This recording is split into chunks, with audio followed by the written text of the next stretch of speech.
U.S. forces in Syria complicated any effort by Turkey to invade for years. Now that U.S. forces are going, U.S. sanctions are not immediately having the same effect. That's right. President Trump announced the sanctions to stop this offensive that he effectively cleared the way for.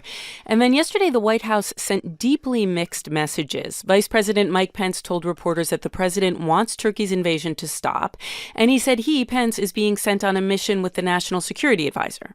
The president has directed me and Robert O'Brien to lead a delegation to Turkey in the immediate future to begin discussions and negotiations to bring the bloodshed to an end. But just a few hours before he said that, the president was on Twitter and he seemed to dismiss this whole conflict. He said it was, quote, 7,000 miles away from the U.S. And as for the Kurds, the U.S. allies who are now in deep trouble, the president said he didn't care if they got help from, quote, Russia, China, or Napoleon Bonaparte. So what does all this look like on the ground? NPR's Peter Kenyon has been covering events from the Turkish side of the Turkish-Syrian border. Hi there, Peter. Hi, Steve. What are you seeing and hearing from people? Well, we've been going around near the border and finding a lot of people not especially interested in taking any political positions overall in the country. The operation has but people down here are packing, leaving. They just hope the violence stops soon. In the border town of Nusaybin, I stopped in a small grocery store, one of the few doors that was actually open. A block away, there was a funeral service for a man killed in a mortar attack. And the clerk said he was open because of the demand. Those who hadn't left were stocking up. Here's some of what he said.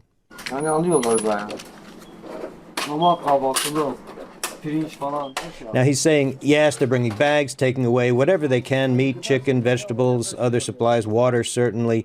And that tracks with what I've been hearing from families. The other thing they worry about is school. They've been closed because of the operation. So even as they leave, they're telling us, well, if the school's open, we might consider coming back for our kids. Well, I'm trying to understand why it is that people on the Turkish side are affected by this Turkish incursion into Syria. Is it just fear that gunfire will cast over? Are there refugees coming over? What's happening that affects those towns? Well, what's coming over are mortars and rockets on a daily basis, and stores and shops and homes are getting hit. 18 people are dead, dozens wounded. Obviously, most of the firepower is going the other way into Syria, but people on the border here are being affected as well. And meanwhile, the Turkish and Turkish-backed troops are still moving ahead. They've announced a new target in Manbij, an area that was seized from ISIS by YPG Kurdish fighters back when they were supported by the U.S. And there's artillery shelling going on around towns like Ras Al Ain and elsewhere. Well, this is a significant point then, Peter Kenyon, because the United States has said, Turkey, we need you to stop this. And we're, in fact, imposing sanctions, and members of Congress are talking about even stricter sanctions if they need to vote on them. Is that having any measurable effect that you can see on the Turkish incursion? No effect whatsoever thus far. That's my conclusion. Turkey's rejecting any notion that economic pressure is going to stop this offensive. They say it's a national security matter. President Recep Tayyip Erdogan writes in the Washington Post, it was the inaction of the international community that prompted this in the first place. And he's also threatening to open the gates and allow refugees to flood into Europe if this opposition continues. Peter, thanks so much.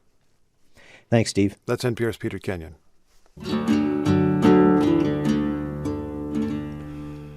Video shows how police killed a black woman as she played a video game with her 8-year-old nephew. Her name was Tatiana Jefferson, and she was shot through the window of her house in Fort Worth, Texas. On behalf of the entire city of Fort Worth, I'm sorry. That is Betsy Price. She's the mayor of Fort Worth. To Tatiana's family, it's unacceptable. There is nothing that could justify what happened on Saturday morning. Nothing. Last night, the officer who fired the shot was arrested, and he was charged with Jefferson's murder. He is since out on bail. Christopher Connolly is a reporter with our member station KERA in Fort Worth, Texas, and he's in the Fort Worth area, I should say, Dallas-Fort Worth. He's covering this story. Good morning. Good morning, Steve. This happened over a holiday weekend. It may be new to some people, but there's a lot of evidence out there, including that police video, the body cam. So what happened as best you can tell?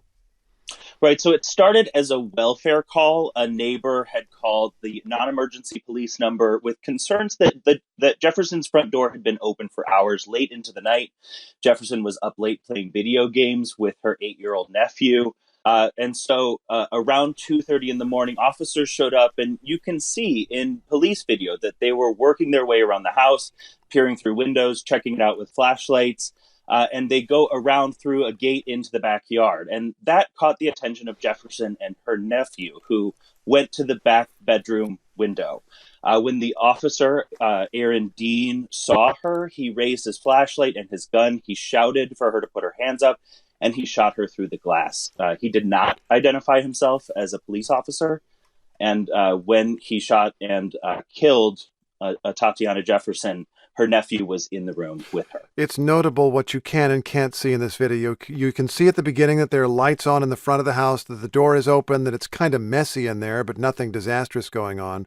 Then you see the officer work around to the side. You don't see what it is the officer can see inside. What, if anything, are police saying about what that officer might have found to be a threat, if anything, in there?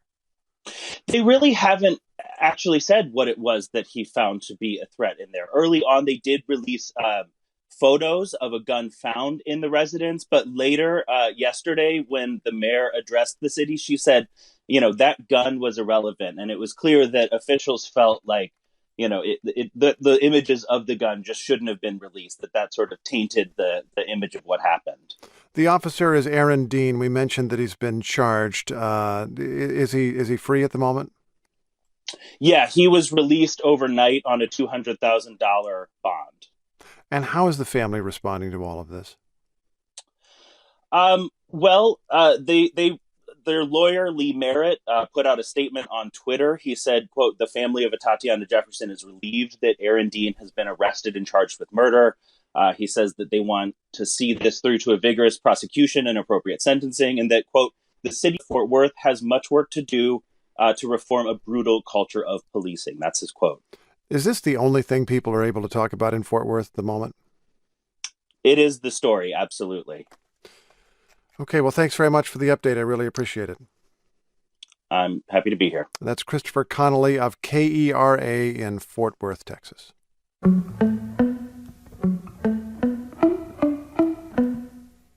Democratic presidential candidates hold a debate tonight. Yeah, that's right. And there's a lot to watch out for, depending on which of the 12 candidates you're interested in. Bernie Sanders is campaigning again after he had a heart attack. Elizabeth Warren is leading now in some 2020 polls. And then, of course, there's the impeachment inquiry into President Trump's effort to find political dirt on Joe Biden in Ukraine. One big question is whether any of the candidates will ask Biden questions about Ukraine. Let's ask NPR's Scott Detrow what he's seeing as he prepares to head off for the debate. Hi there, Scott. Hey, good morning. So where's Joe Biden stand? He's been the front runner since he entered the race, but he's had a really challenging stretch, and he looks more vulnerable than he has before. As you mentioned, Elizabeth Warren has edged ahead of him in several polls. Biden relatively holding steady, but Warren going up and ahead of him nationally and in several key states. Several candidates raised more money than Biden did last quarter, and things like that matter when you are framing yourself. A big part of Biden's argument is that he is the candidate who can best beat Trump. So even though the central attack that Trump keeps making against Biden is false, he's attacking Biden every day. So a key question tonight is how Biden reacts when he's asked about his son Hunter Biden's business dealings, and he's been pretty defensive about that when it's come up before. Although he's also been ferocious in a way, and he has said it is time for an impeachment of the president. Yes, he shifted gears on that in the last week or so, and that was pretty notable. Of course, it's also in line with what most Democrats want to see at this point in time. There's a remarkable shift in public opinion on the question of impeachment that Biden has gone with as well. I think he really is clearly positioning himself to be able to talk about this tonight. The Biden campaign released a big ethics plan yesterday. It's pretty sweeping, touches everything from campaign finance to requiring federal candidates to release tax returns to putting more political insulation between the Department of Justice and the White House. And Hunter Biden will be giving his first on-camera interview later today ahead of this debate, and he resigned from a Chinese company's board over the weekend. Well, now, we don't want to pay too much attention to polls this early, Scott Detrow, but people do pay some attention, and it's fair to assume that the candidates pay attention to who is ahead of them. on the scoreboard, so to speak. How does it affect the dynamics that Elizabeth Warren is now the person who in some surveys is leading? That's true. And you're absolutely right, though I do think in this election, polls matter a little bit more than they did before. First of all, they help determine who's on the stage tonight. And there's a dozen people on the stage tonight, a lot of people qualified. And so many Democrats are so focused on finding someone who could beat Trump that the polls do play a role in the narrative. But Elizabeth Warren has inched up and up and up and is now ahead of Joe Biden in a lot of national polls.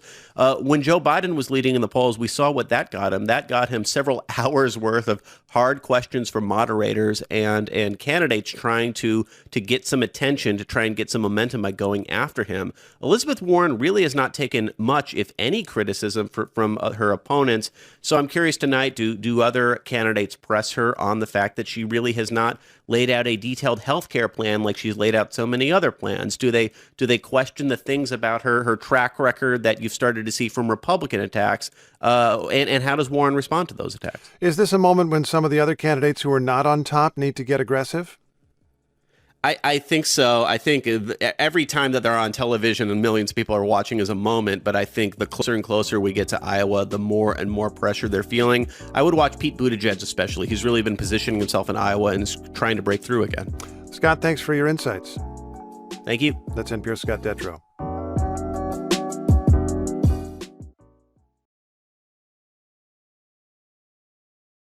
The increasing prominence of presidential candidate Elizabeth Warren brings increasing scrutiny of her plans. Warren was at the center of last night's presidential debate. The Massachusetts senator has attacked billionaires and corporations. She also endorsed Bernie Sanders' Medicare for All proposal. She spoke up for that plan last night in the CNN debate. Pete Buttigieg and Amy Klobuchar challenged her on that.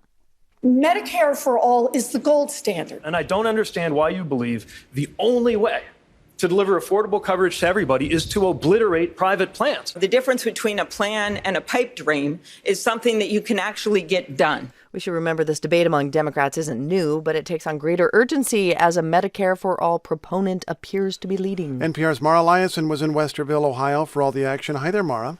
Hi, Steve. How did Warren handle the pressure?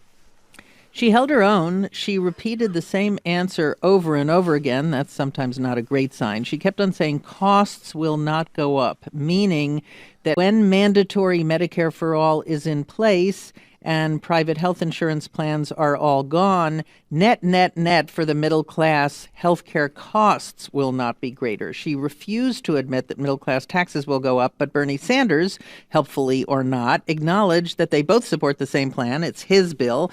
And yes, middle class taxes do go up under it. I think the attacks on her show that she is the rising candidate. She's the front runner in a lot of national and early state polls.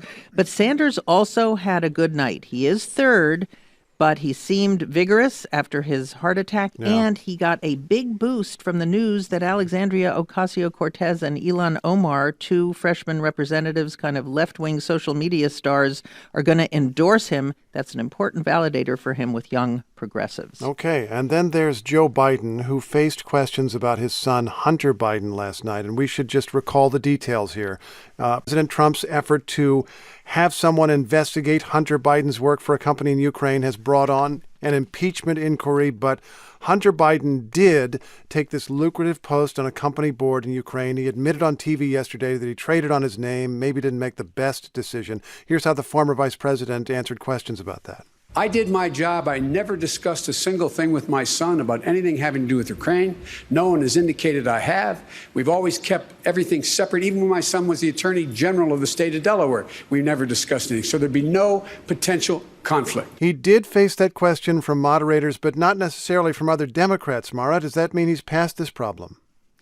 No. Remember back in 2016 when Bernie Sanders told Hillary Clinton, I don't care about your damn emails? That did not make the email controversy go away. I think that no matter what the other candidates decide to talk about with Joe Biden, Donald Trump is going to keep on spending tens of millions of dollars on this false narrative that Biden and his son Hunter did something illegal. And that's going to keep on being present in the media narrative. And it has been damaging to Joe Biden, do you think? Well, we don't know that. He was already slipping a bit in the polls before these concerted attacks about his son and Ukraine. but many Democrats think it certainly isn't helping him. Mara, thanks. Thank you. That's NPR's Mara Liasson.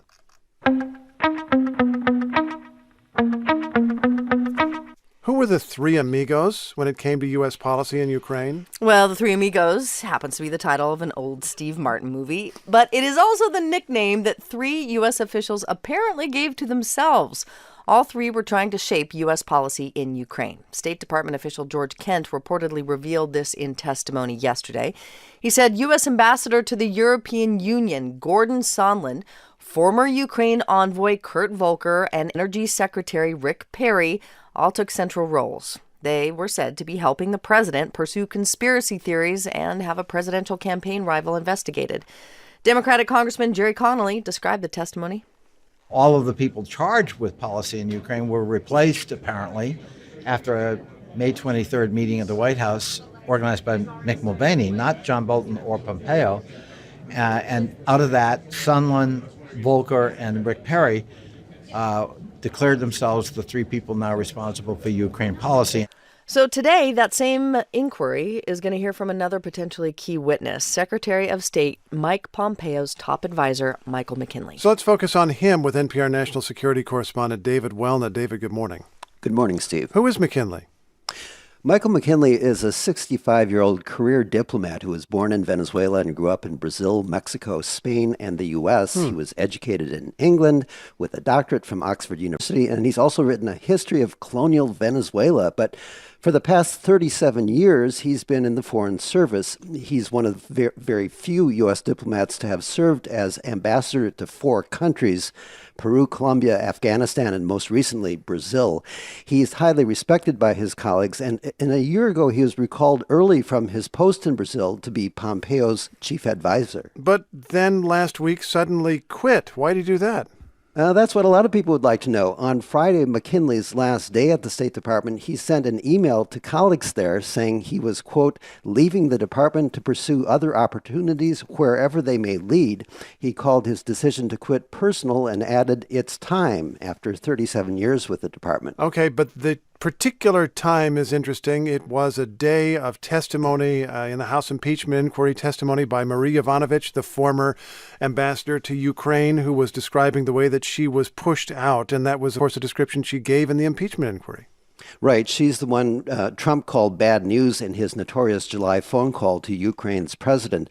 I talked with another former ambassador, Dennis Jett, who once hired McKinley to be his deputy at the U.S. mission in Mozambique. People at a senior level, and Mike McKinley was one of our most successful and most senior diplomats, would have a real challenge staying around in an administration and a State Department where people like Rudy Giuliani and his arrested co-conspirators can slime a distinguished career ambassador and get away with it. Okay, just trying to keep all the players straight. Rudy Giuliani, the president's personal lawyer, the arrested co-conspirators referred to there, those are 2 men with ties to Ukraine, business interests in Ukraine, who were helping Rudy Giuliani in various ways and have now been indicted on campaign finance violations. So we have a lot of information out there. What can McKinley add? Well, I think because McKinley was Pompeo's de facto chief of staff, he likely would have been privy to a lot of discussions that these investigators want to hear about. The State Department had close to $200 million worth of security assistance to Ukraine that Trump put on hold, and whether McKinley or anyone else there knew about that and what the stated purpose of that freeze was, that's all terrain McKinley's questioners are likely to go over today. He's the first witness in this proceeding who's actually resigned from the State Department, so he may be a bit less constrained than several other diplomats appearing this week before Congress. A good point. Even Marie Yovanovitch, who was removed from an ambassador's job, is still a part of the U.S. State Department. That's right. David, thanks so much. You're welcome, Steve. NPR's David Wellnut.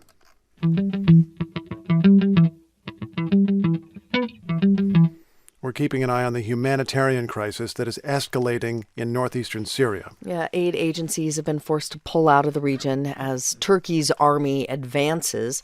The violence has displaced tens of thousands of people. This is all happening as the Vice President Mike Pence and Secretary of State Mike Pompeo travel to Turkey today. The White House says Pence is going to try to urge Turkey's president to end the invasion into Syria, an invasion that President Trump himself cleared the way for by ordering the withdrawal of U.S. troops. Now, let's recall that Turkey is attacking ethnic Kurds. They live in northeastern Syria. They also live over in Turkey, and they live in northern Iraq in a region that is known as Kurdistan. And that's where we find NPR's Jane Arraf. Hey there, Jane.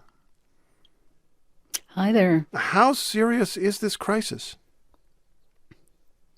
It's really serious. This was already a vulnerable area, and now with the withdrawal of these groups, clinics are closing, food distribution has halted or stopped, water is in short supply, and at least 2,000 people have fled their homes, some of them walking for days to get to safety.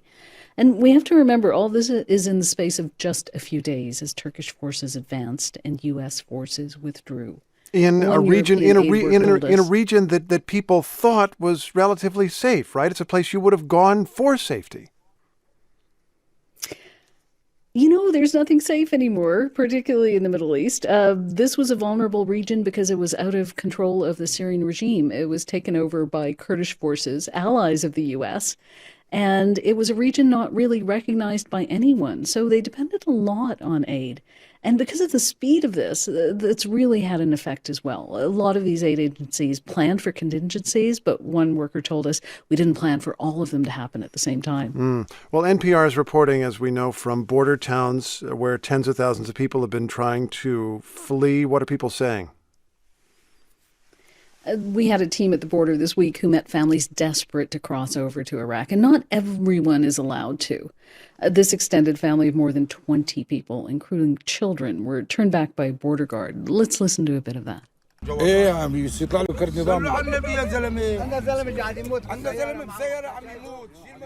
one of the men is saying there's a man in the car who's about to die, and the Kurdish guard is telling him they don't have proper IDs and they can't cross the border. At the end, they drove out to spend the night in their cars in the desert.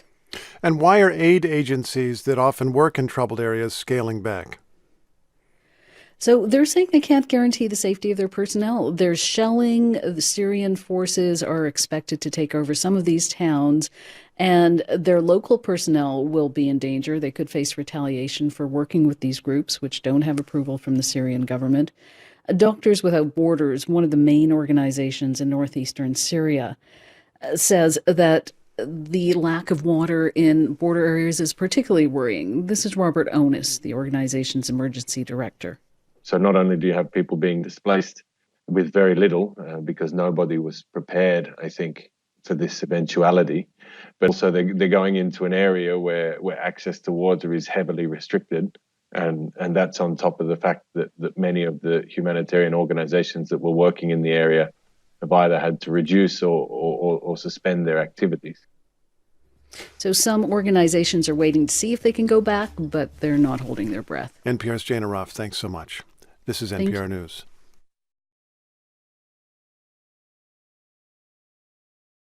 Vice President Mike Pence is in Turkey today. He's trying to negotiate a ceasefire. The vice president is traveling with Secretary of State Mike Pompeo. They plan to meet with Turkey's President Recep Tayyip Erdogan after more than a week of attacks on Syrian Kurdish forces. Of course, the Turkish invasion began only after President Trump's decision to pull U.S. troops out of that part of Syria. Now the White House wants the Turkish military to stop. Here's what President Trump had to say about the Kurds, who were partners with U.S. forces for years in the fight against ISIS. And I say, why are we protecting Syria's land? Assad's not a friend of ours. Why are we protecting their land? And Syria also has a relationship with the Kurds, who, by the way, are no angels. President Trump has also threatened sanctions against Turkey, and he downplayed tensions yesterday. NPR national political correspondent Mara Liasson has been following all of this from here in Washington. Hi, Mara. Hi, Noelle. So President Trump has sent Pence to Turkey to pursue a ceasefire. He's also threatened sanctions. Has he explained a coherent strategy here? He hasn't explained a coherent strategy, but he has said, as you heard him before, that this is not our problem. He said he wants to get out of the Middle East. He has also echoed Erdogan's language and called some of the Kurds terrorists worse than ISIS. And so far, there has not been a big cost to Turkey. Pence and Pompeo want a ceasefire. It's unlikely that Erdogan would agree to that. He said he won't, certainly not until he has established more control over northern Syria. And we've learned that in his heart of hearts, Donald Trump is more Rand Paul than Lindsey Graham. He has isolationist instincts, and now he's acted on them. Yesterday, the House voted to condemn the president's move. They voted overwhelmingly. Is there anything Congress can do at this point? Well, that's a good question. The vote was huge, 354 to 60. And in the past, foreign policy is one area where Republicans have felt free to criticize the president and break with the president. There have been big votes on Russia sanctions, veto-proof majorities. There have been symbolic resolutions supporting NATO.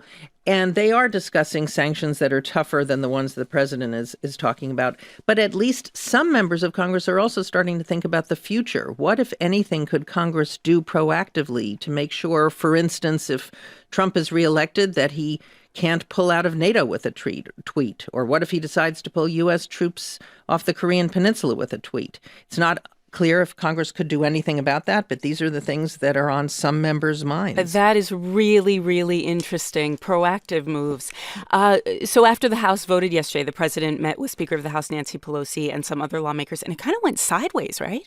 It did. Nancy Pelosi, Chuck Schumer, the Democratic leader in the Senate, and Steny Hoyer, the number 2 leader in the House, said they walked out of the meeting with the president about Turkey and Syria after the president called Pelosi a third-rate politician. Pelosi said Trump was having a meltdown because he was upset that so many Republicans voted for that resolution against his decision to withdraw from Syria. Then later, Trump tweeted that it was Pelosi who had a meltdown and that there was something wrong with her, quote, upstairs. Okay. And so I guess one big looming question is, will any of this have any effect on the impeachment inquiry? I think these are really two distinct things. Foreign policy is an area where Republicans feel free to criticize the president. This is not something that the president's base is focused on. Most of Trump's base doesn't really care about the Kurds or know who the Kurds are, maybe. And I think that they have been in lockstep with him on the impeachment battle. And it's possible that some of the aggressive pushback on Syria is a proxy for their frustration with Trump on other issues where they can't speak out. But right now, I think these two things are pretty distinct. NPR's Mara Eliason. Mara, thanks so much. Thank you.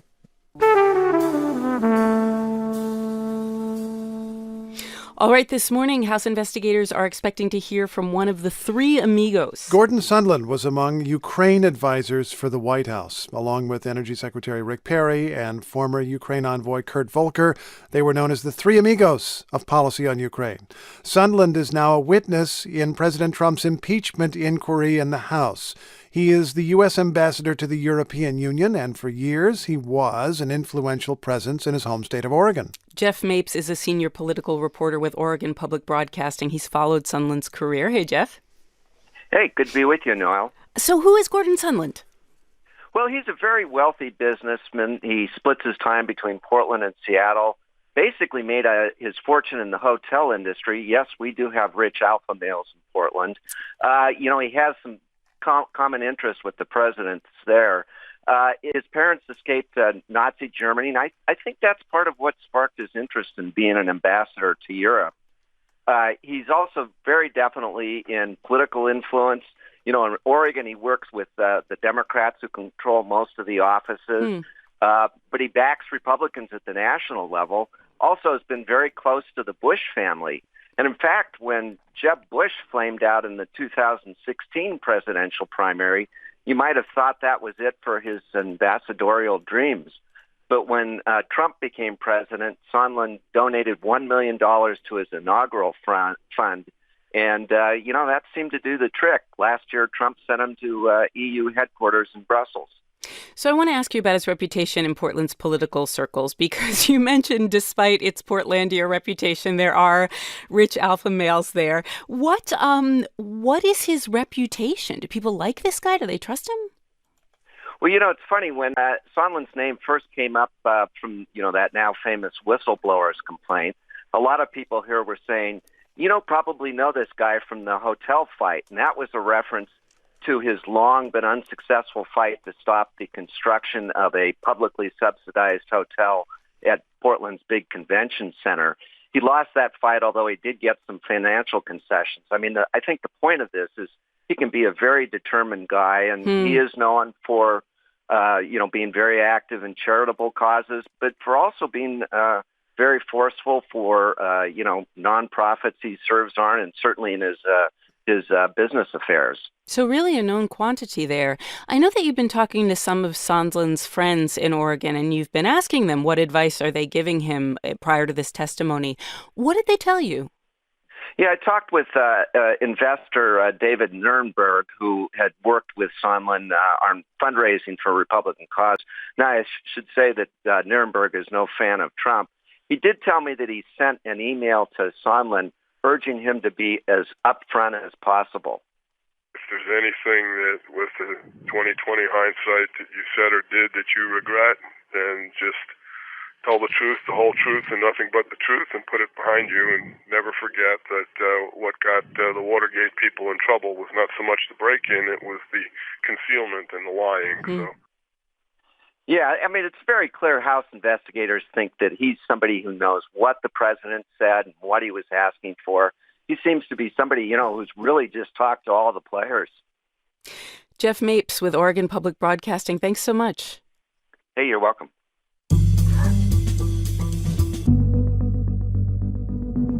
Teachers in Chicago are on strike today. Yeah, classes are canceled for almost 300,000 students.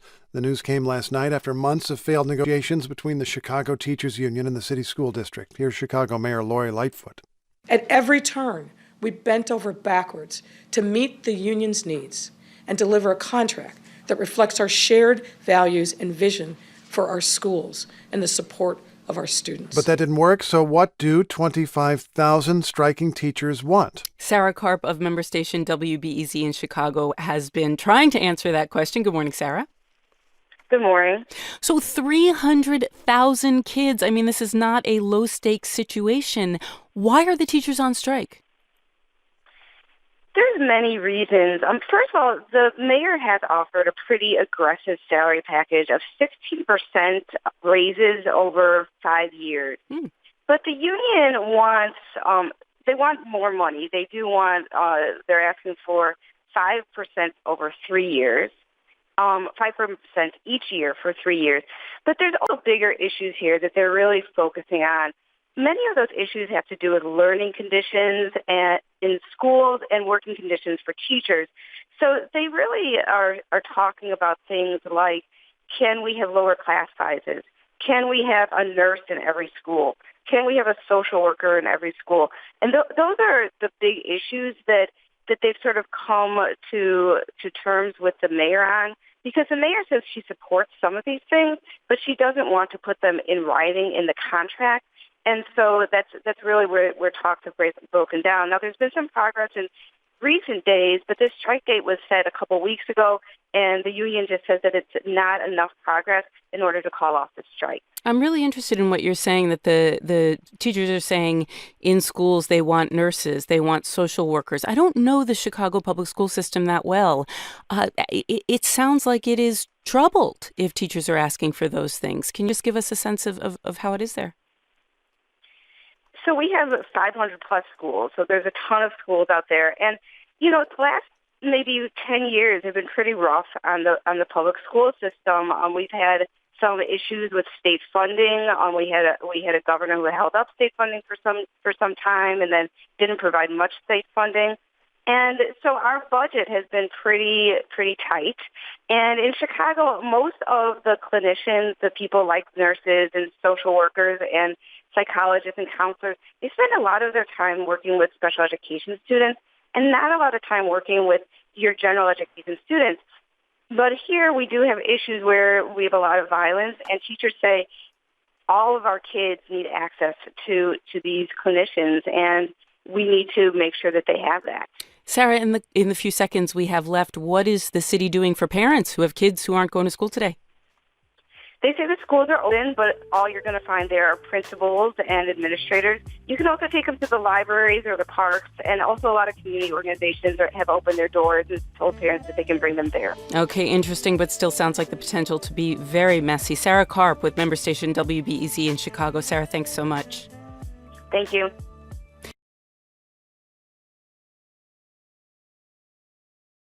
Was it a quid pro quo or was it not? Acting White House Chief of Staff Mick Mulvaney can't seem to make up his mind. Yeah, that's right. Yesterday, Mulvaney told reporters that President Trump held up around $400 million in military aid to Ukraine to, at least in part, try and get Ukraine to investigate Democrats.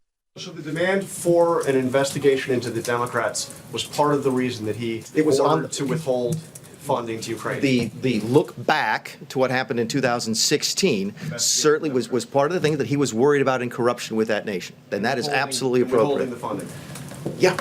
That sounds a lot like a quid pro quo, military aid in exchange for digging up dirt on Joe Biden and his son Hunter. Mulvaney says it's not. Now, in the middle of all this, it's been a busy week in the House impeachment inquiry. Some key witnesses testified, a former ambassador to Ukraine, Trump's former top advisor on Russia, a top State Department aide, and the current ambassador to the European Union. So what have House investigators learned?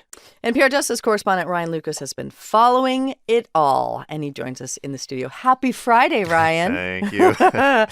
So it has been a week. Can you just sort of give us the big picture? What is important for us to have taken away from all the testimony, especially this week? So on a 30,000-foot level, what has emerged so far from the testimony is that senior national security and foreign policy folks, such as National Security Advisor John Bolton, were very concerned about Rudy Giuliani, the president's personal attorney, and Giuliani's efforts to pressure Ukraine to investigate Biden and Democrats more broadly. Right. They viewed what Giuliani was doing on Ukraine as a sort of shadow foreign policy that was icing out officials whose actual job it was to handle foreign affairs and national security. And we learned that the president directed three officials, the U.S. Special Representative to Ukraine, Kurt Volker, the U.S. Ambassador to the European Union, Gordon Sondland, and Energy Secretary Rick Perry, to work with Giuliani on Ukraine. Right. We also learned that acting chief of staff Mick Mulvaney, who you talked about earlier, played a role in helping arrange all of this. It's important to say that we don't have full visibility on this. These are closed-door interviews, so we don't know exactly everything that witnesses are saying. Mulvaney's comments, though, linking aid to Ukraine to investigating Democrats, was very much public. Right. This happened at the podium, in the briefing room, in the White House, this long press conference yesterday. Did Mulvaney, in those remarks, in the Q&A yesterday, did he mention Rudy Giuliani? Giuliani came up and he defended the president's kind of delegating authority to Giuliani. He said that the president has the right to dictate foreign policy, delegate authority to whomever he wants. And he said that some of the criticism of this that has come out of the impeachment inquiry is unfounded. I have news for everybody. Get over it. There's going to be political influence in foreign policy. That is going to happen. Elections have consequences, and foreign policy is going to change from the Obama administration to the Trump administration. Now, the argument from Democrats is that this is not about a change in foreign policy. The argument from Democrats is that foreign policy should be driven by national interest and that the policy that Giuliani was pursuing was driven solely by the president's own domestic political interest. Right. So can you help us pivot forward to next week? What else is happening in the inquiry? There are a couple of names bouncing around of people who are expected to testify. One really catches our attention, though, and that is of William Taylor, who is the top U.S. diplomat in Ukraine right now. He was the guy who texted with Gordon Sondland, expressing reservations that there may be some sort of quid pro quo holding up aid in exchange for investigations. All right. NPR's Ryan Lucas. Ryan, we appreciate it. Thank you. Thank you.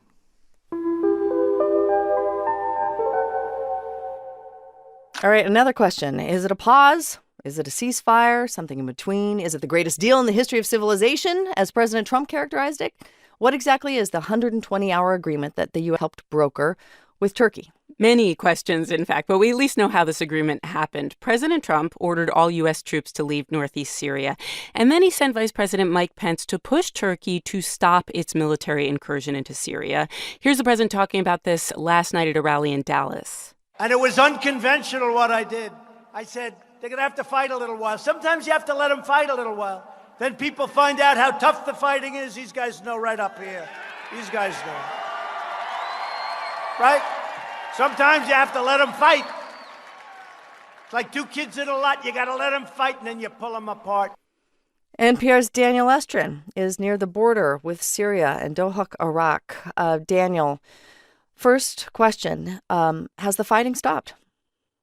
Well, the ceasefire is mostly holding. The spokesman of the Turkish-backed force told us that most of the fighting has stopped.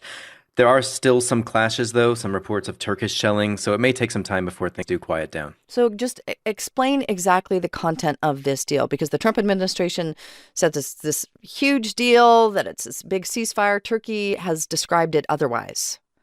Right. Turkey's foreign minister says it's not a ceasefire, it's a 5-day pause. That's the word that's in the Turkish-U.S. statement. And Kurdish forces say that they've accepted it. One Kurdish leader said, "We will not surrender." But actually, this deal gives Turkey everything it wants. According to the deal, the Turkish side will pause its military operation in Syria to allow for the withdrawal of the YPG. That's the Kurdish group that Turkey wants away from its border. And the deal also says that the military campaign will stop completely once those Kurdish-led forces are out of what Turkey calls a safe zone, a 20-mile deep zone into Syrian territory. I mean, so Kurds, I imagine, are glad that at least the fighting is paused, but they kind of lose in a bigger way, don't they? Well, in the short term, take a listen to how many Syrian Kurds were celebrating this last night. They were honking their horns, shooting guns in the air in celebration, right? We heard from some Syrians in one town who just wanted the fighting to end. But we did speak to one who is worried about what this means in the long run. Sevinaz of Dike, we've been speaking to her ever since the start of the fighting. She's still in northeast Syria, and she says she has family who's part of the Kurdish forces. Take a listen. I don't know if this is good news or bad news. The people will not agree that our forces go away from us and we stay under the mercy of, I don't know who. I am confused. Still a lot of questions about how this is actually going to work. Right. So it's not as easy as saying, hey, mission accomplished, right? Which is kind of what President Trump is saying. What are the big questions going forward? Well, first of all, how much land will the Kurdish forces actually need to retreat from? The U.S. says they'll need to leave the so-called Turkish safe zone. But at one point, the Turks said that should be an area that's 300 miles wide. The Kurdish commander is saying they're only going to retreat from a much smaller area. Another question, what's the Kurds' political future? They've led a secular democratic enclave in the area. Is that over now? Mm-hmm. And then we spoke to Brett McGurk, All Things Considered, on NPR, spoke to him yesterday. He used to be the presidential envoy to the coalition fighting ISIS. He says that Russia is now the power broker here. Turkey's leader, Erdogan, is going to Russia next week to work out the details here. So U.S. out, Russia in. NPR's Daniel Estrin. Thanks, we appreciate it. You're welcome.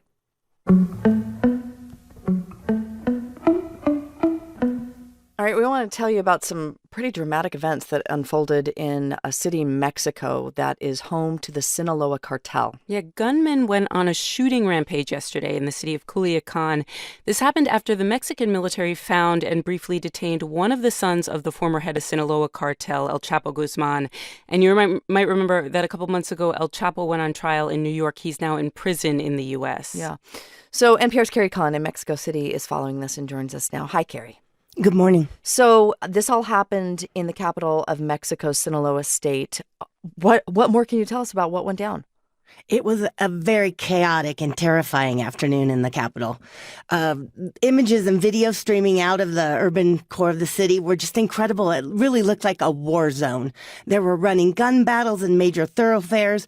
People were running for cover in shopping centers, hiding in supermarket aisles. Vehicles were being burned at strategic points throughout the city to cut off security forces' access to the fighting. Wow. We saw these cartel gunmen using some amazing firepower. One video on social media showed a gunman in a pickup truck operating a .50 caliber machine gun bolted to the back.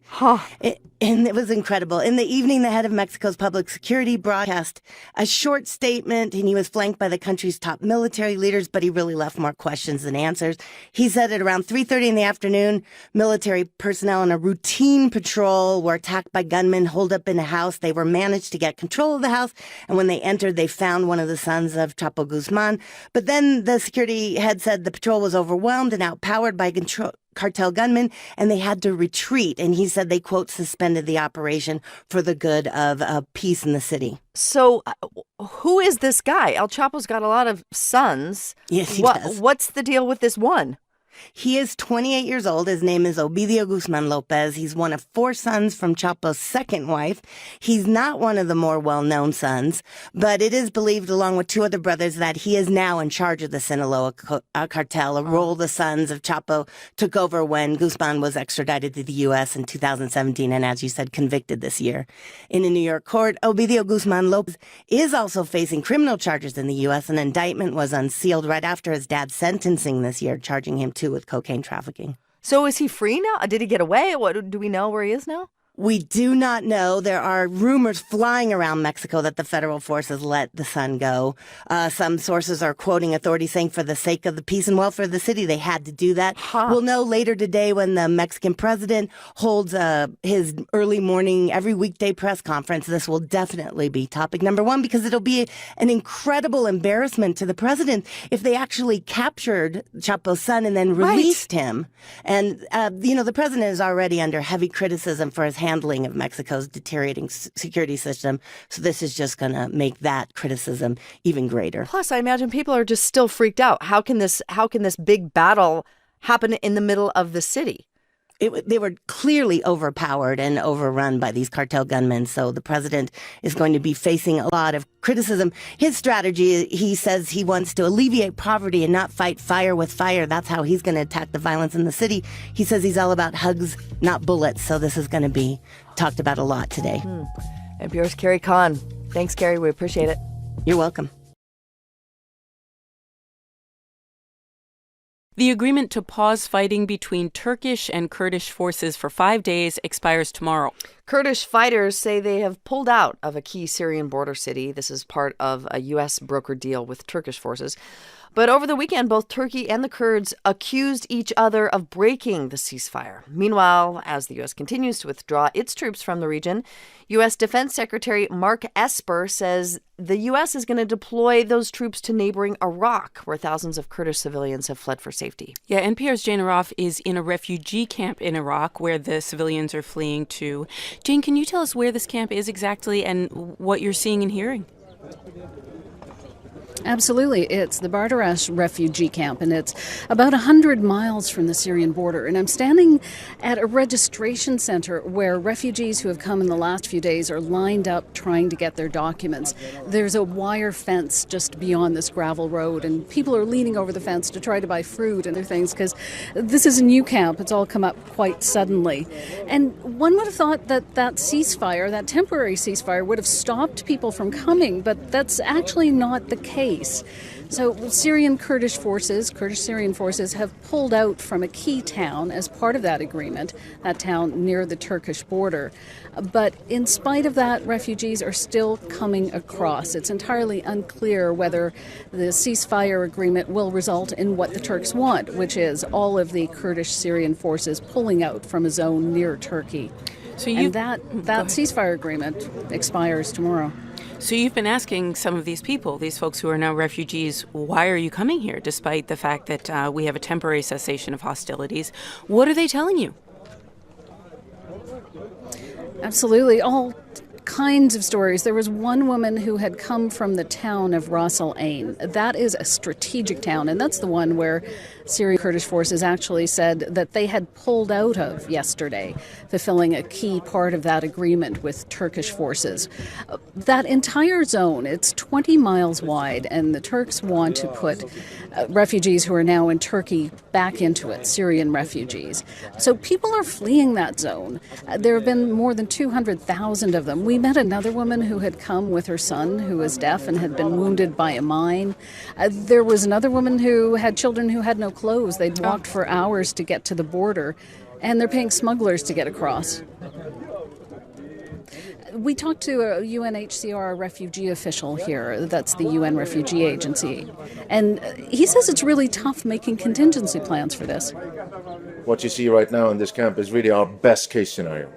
Just 5,000, maybe a few other thousands, but the worst case scenario will be much bigger numbers than this. So yet again, we're confronted with a situation that brings us back to square one, a new camp and a new flight from Syria.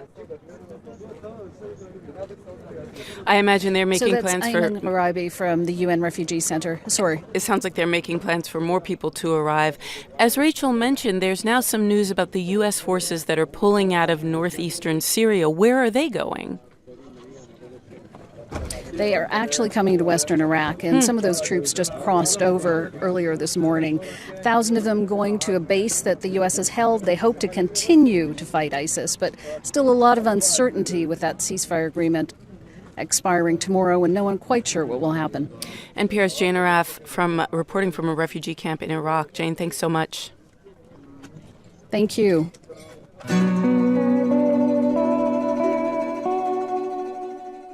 All right, this week, more key witnesses will appear before the House in the impeachment inquiry of President Trump. And in the past 4 weeks, we have heard summaries of testimony from key diplomats and intelligence officials, all trying to paint a clearer picture on the Trump administration's dealings with Ukraine. This week, lawmakers will want to ask a string of new witnesses exactly why U.S. military aid to Ukraine was held up. NPR White House correspondent Franco Ordonez is with us in studio. Hey, Franco. Hello. Okay, so more testimony before Congress this week. Who is testifying? Well, the key person this week is William Taylor. He's the acting U.S. ambassador to Ukraine. He's a longtime Foreign Service officer who has worked in the Middle East, Afghanistan, Ukraine. Taylor is someone Democrats are eager to hear from. He was actually reluctant to take the job in the beginning, having raised concerns about Trump's personal attorney, Rudy Giuliani, and his efforts to investigate former Vice President Joe Biden and his son. He was the guy who was exchanging texts with Gordon Sondland and sounded super concerned about what exactly was going on in Ukraine. Yeah. Yes. So he's testifying this week. A couple of lower-level people that will not be household names also testifying.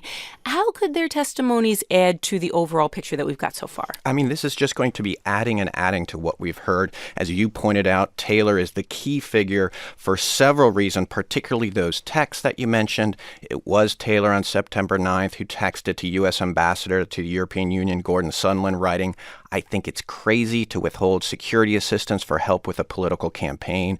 We learned last week that Sondland's response of a, quote, no quid pro quo came after he spoke directly with the president. Some felt those messages from Taylor were so explicit, saying, he was following up on a phone conversation, that it almost seemed as if he were trying to create a paper trail. So that could be a question. Oh, that is super interesting. Yeah.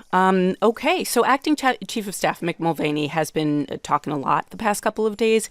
In particular, he was on all the big on some of the big political talk shows yesterday, which I know a lot of people outside of D.C. don't watch. What did he say? Well, Mick Mulvaney has had a hard time struggling to explain his earlier comments about there being political influence in foreign policy, which some saw as an actual admission of a quid pro quo. This is what he said this weekend on Fox News with Chris Wallace. You've described a quid pro quo, and you said that happens all the time. And reporters will use their language all the time. So my language never said quid pro quo. Those earlier comments raise a lot of concerns inside the White House, and also more accusations from Democrats that President Trump is focused more on his personal ambitions rather than the interests of the United States. And that could also shape more questions this week, including about Giuliani's role and whether it was appropriate for Trump's personal attorney to handle such critical foreign policy. This inquiry has now been going on for a month. It'll be a month this week. It sometimes seems a lot longer. Is President Trump's support shifting? Is he losing support?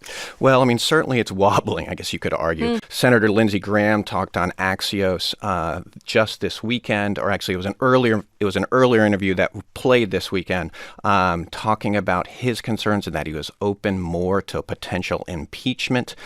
Graham is one of President Trump's most important allies on Capitol Hill, and those kind of comments are going to be concerning to the Trump team. NPR's Franco Ordonez. Thanks so much, Franco. Thank you.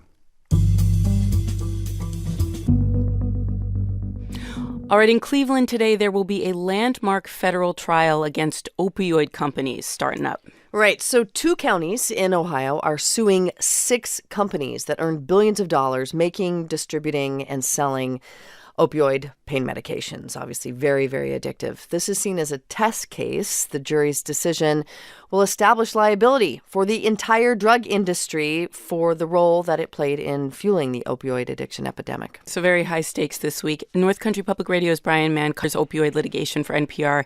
He is covering the trial in Cleveland. That's where we're reaching him now. Good morning, Brian. Morning, Noel. So these companies did try to settle. They did not want a trial. Why didn't they get what they wanted? Yeah, they scrambled right up to the last minute with top executives flying here to Cleveland to meet with the judge overseeing this case. A source involved with the talks told NPR the companies were offering $1 billion a year over the next 18 years, also offering to donate prescription drugs that would help people suffering from addiction. That sounds like a lot, but, given the scope of this epidemic with so many dead or suffering now from opioid addiction, communities and some state attorneys general want these companies to pay more. So the companies will have to argue in their own defense. What arguments will they make? Well, their first big argument is that they're selling a highly regulated product that you just can't buy without a prescription, at least legally. The federal government knew all along what they were doing. And so companies are going to try to make the case to this jury that it was a regulatory failure, a government failure, not a corporate failure. Okay, and then the 2 counties in Ohio that are suing, what are they saying? Yeah, this part's fascinating and could have really big ramifications. These opioid lawsuits claim drug companies created a public nuisance by selling these medications. But, public nuisance law has never been used quite this way before. So this is experimental. And some conservative legal thinkers, especially those working for the drug industry, hope the jury won't go for it. They say the job of solving big public problems like the opioid epidemic should belong to state legislatures or Congress and not the courts. Here's Luther Strange. He's the former Republican senator from Alabama, now a private attorney working for members of the Sackler family who own Purdue Pharma. He spoke this summer about these public nuisance lawsuits to a gathering of the Federalist Society. I've actually written on this recently because it is a blooming problem. It gums up the system. It prevents the ease of settlement of large cases. Now in the opioid world, you have 2,000 towns and cities and municipalities. But if this legal approach taken by all these communities does work, the drug industry's exposure here could be huge, really on the scale of the big tobacco settlements of the 1990s. On the other hand, if it doesn't work, payouts could be modest or nothing. So a lot on the line, not just for these 2 counties in Ohio, but all these communities in the country that have been hit really hard by this. Yeah, that's right. And these communities say they need money to help pay for recovering from the epidemic. They also say they want justice for this. Here's Catherine Clark. She's a congresswoman in Massachusetts. We have to make an example of this corporate greed that delivered such devastation to communities throughout this country. So there's a lot of anger out there, and this trial will test whether that anger translates into legal arguments that hold up in court. Brian Mann with North Country Public Radio covers opioid litigation. He's covering a trial that begins in Cleveland this morning, and he joined us via Skype. Brian, again, thanks so much. Thank you.